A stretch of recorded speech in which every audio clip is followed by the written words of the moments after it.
part 2 of our conversation with Israel Coronado, we talked about another problem that has reemerged in the Valley, and that's illegal immigration.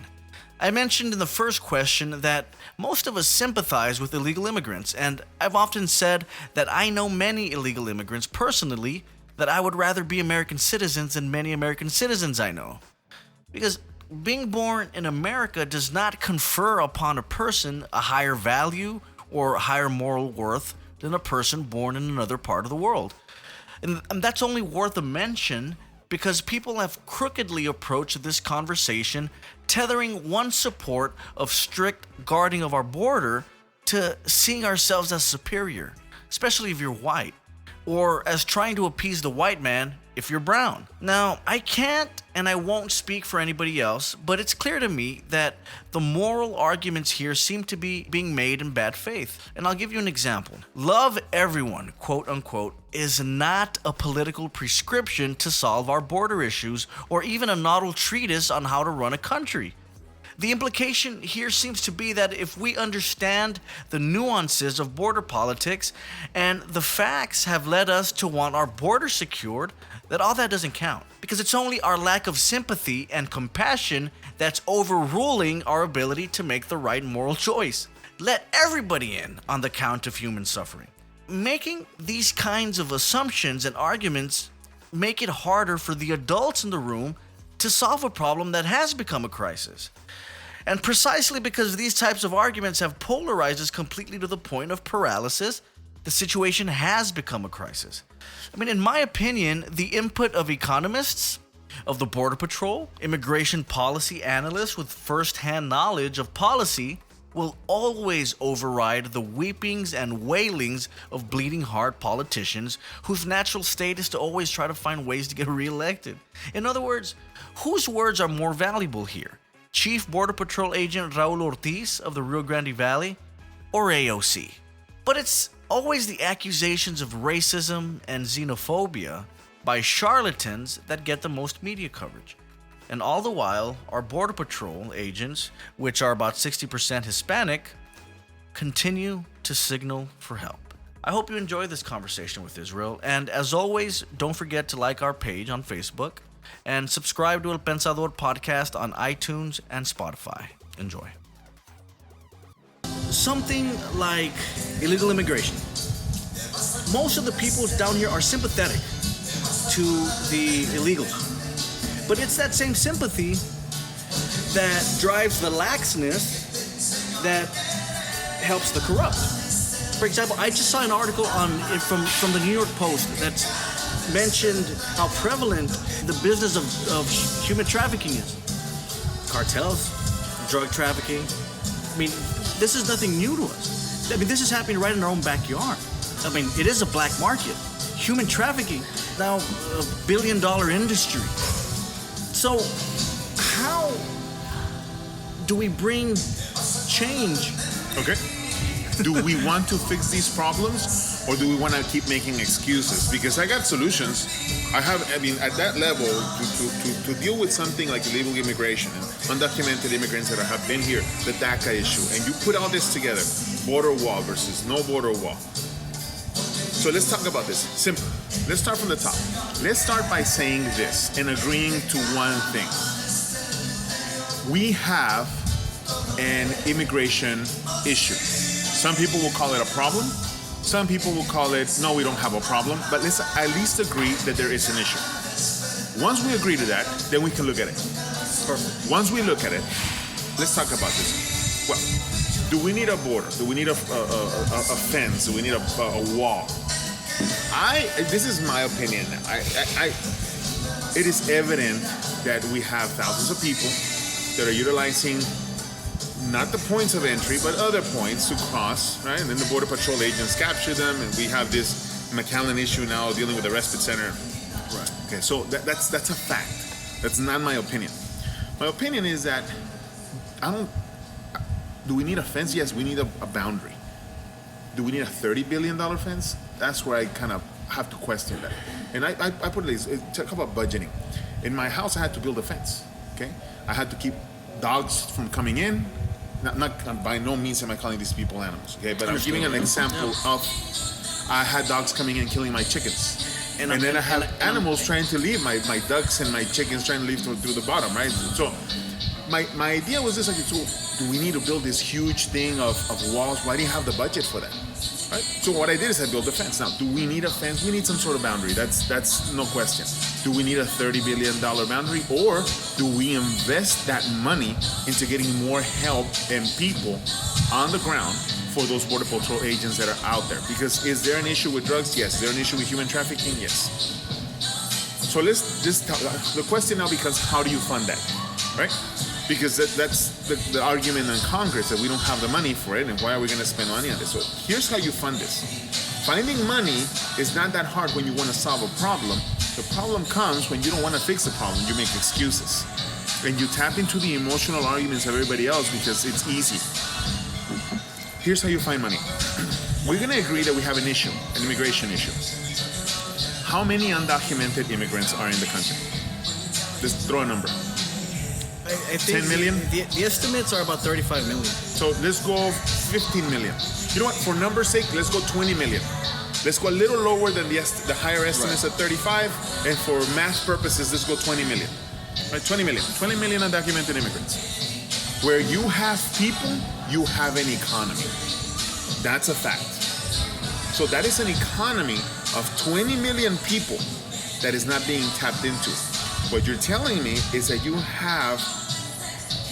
have multiple large cities right there. That's a state, for crying out loud, of people that is not being tapped into for economy. If we were to do a few things at the same time, we can solve this, fund it, and solve these issues. But it's going to require some compromise. And here it is. If you were to say to the 20 million people that are already here, that are working, that are living amongst our kids and going to school, and they have now DACA children, if you tell them, fine, you're here, we get it, but you broke the law, let's fine you $10,000. Each person who broke the law, $10,000. How much money did you just create? Now, the first argument is going to be, they can't pay $10,000, and I'm here to tell you they can. Because these people will work, they'll work and they'll save. Resourceful. And if you tell them, you know what? Pay it in 2 years. Pay it in 2-3 years, the $10,000. But in that period of time, how much money did you just create? So let's do the math. Okay, I love math because math don't lie. So 20 million people times $10,000. You just created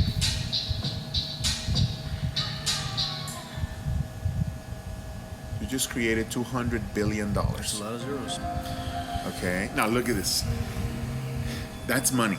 What do you do with it? There's your wall, there's your fence, there's your security, right? And what that's gonna do, you fund this, and now you block it. Now you have people, instead of having one Border Patrol agent for every 4 miles, now you have 10 Border Patrol agents for every mile.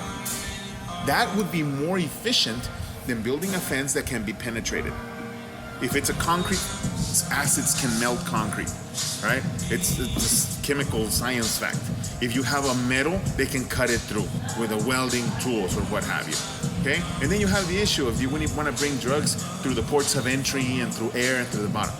Having people is the best defense, period. Okay? But it's expensive, I get it, to fund it. But I just found you a lot of money, right? So we can do that, we can fund it. Now, Israel, they're never gonna pay.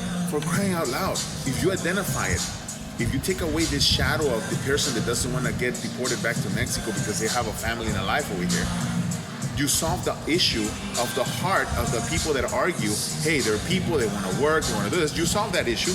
2, you get revenue for it to be able to now protect the border. And there's no more excuse of not having money. But you have to do another thing. The last thing is the most difficult part. Because in order to do this fine thing, you have to use one bad word that many people don't want to talk about. And that's amnesty. Now, amnesty is like, oh, we forgive you, and there's no, I'm telling you, you got to fine them, right? At the same time, you deal with the DACA issue. They've been here, come on, these people are 35-year-old professionals that don't have the documentation to prove where they were born because they were brought in as kids. That's just common sense. Some are veterans. They fought for our country, and you gotta kick them. That's just, I'm sorry, but it's common sense. So, the amnesty isn't the bad word. It's the next amnesty. we had amnesty in '86. Correct. Under It didn't work. Under Ronald Reagan. Yeah. And I always start this conversation by saying, look, I know a lot of illegal immigrants. Some I would trade for some Americans in a heartbeat.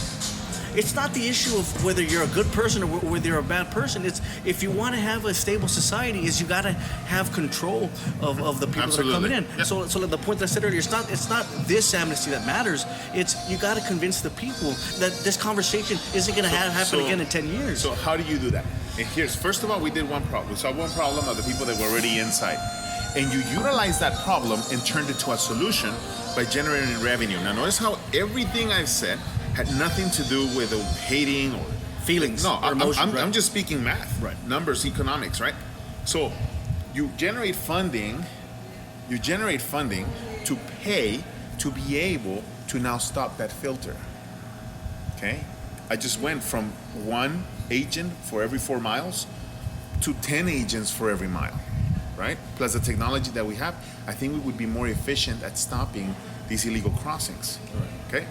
The last thing that we gotta do was the amnesty part, the money part. Now we gotta fix our immigration system, which is in shambles. Look, my father had to wait a decade before he could come across. So there are people that haven't seen their mom.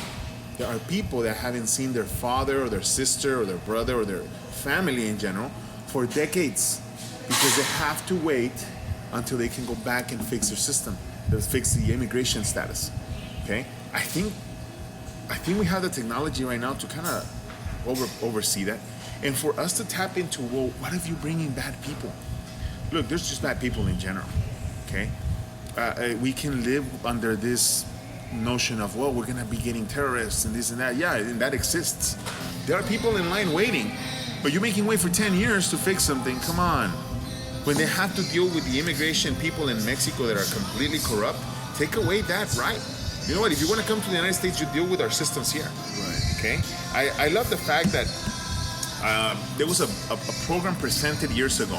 If you had $500,000 to invest in Texas, they would allow you residency of the state.